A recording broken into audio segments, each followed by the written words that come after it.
Yo declaro, yo decreto, no es una manera correcta de hacer oración.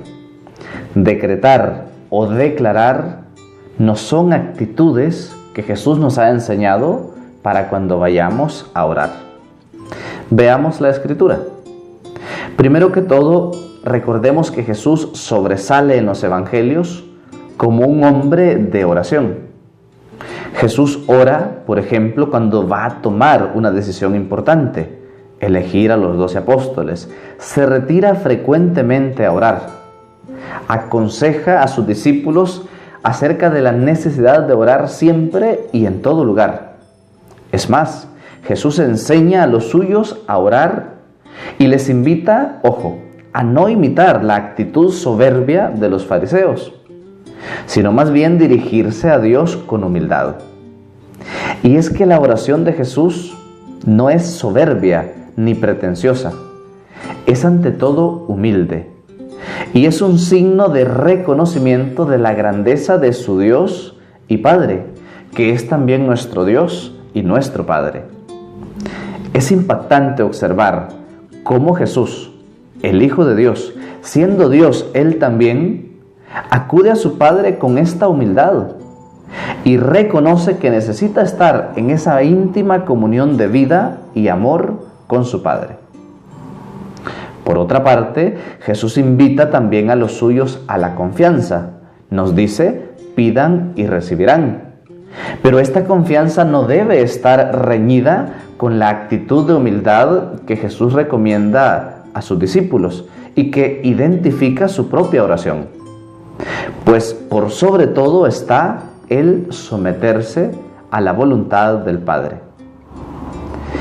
Es impactante observar el momento de máxima agonía de Jesús, cuando está en el Getsemaní. Ahí Jesús repite incesantemente esta oración: Padre, si es posible, aparta de mí este cáliz, pero que no se haga mi voluntad, sino la tuya.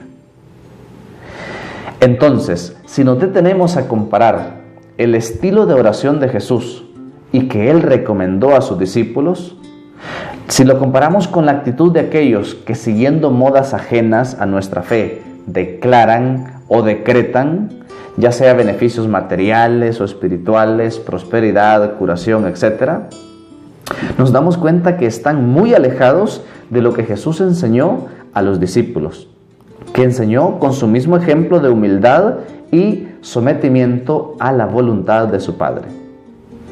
Ojo, ni Jesús ni la Iglesia nunca nos han enseñado a decretar o a declarar.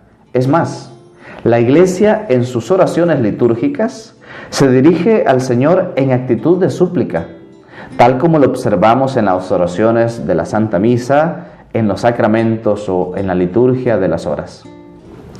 Conclusión: la actitud de declarar o decretar no es correcta, no es una oración humilde, porque es como estarle diciendo a Dios: quiero que hagas esto, te ordeno que hagas esto.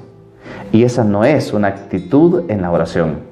La actitud en la oración es sobre todo actitud de humildad. La primera lectura de este día, primera carta de San Juan, capítulo 5, del 14 al 21, comienza diciendo esto: queridos hermanos, en esto está la confianza que tenemos en Él, en que si le pedimos algo según su voluntad, nos escucha. Es decir, que nuestra oración tiene que coincidir con la voluntad de Dios. No es imponerle mi voluntad a Dios, sino más bien la oración lo que me ayuda es entender la voluntad de Dios para mi vida. O como vamos a ver en el Evangelio también de este día, en donde aparece Juan el Bautista, Juan capítulo 3 del 22 al 30. Ahí dice Juan el Bautista, es necesario que Él crezca y que yo disminuya. Conclusión: actitudes soberbias, farisaicas, esas actitudes de atar, desatar, esas actitudes de declarar o decretar, no tienen nada que ver con Jesús. Jesús nos invita a dirigirnos a Él con humildad, con confianza, pero con humildad. Sobre todo, queriendo descubrir la voluntad de Dios en nuestras vidas. Por eso, cada oración que hagamos, hagámosla: Señor, hágase tu voluntad y no la mía. Que el Señor te bendiga.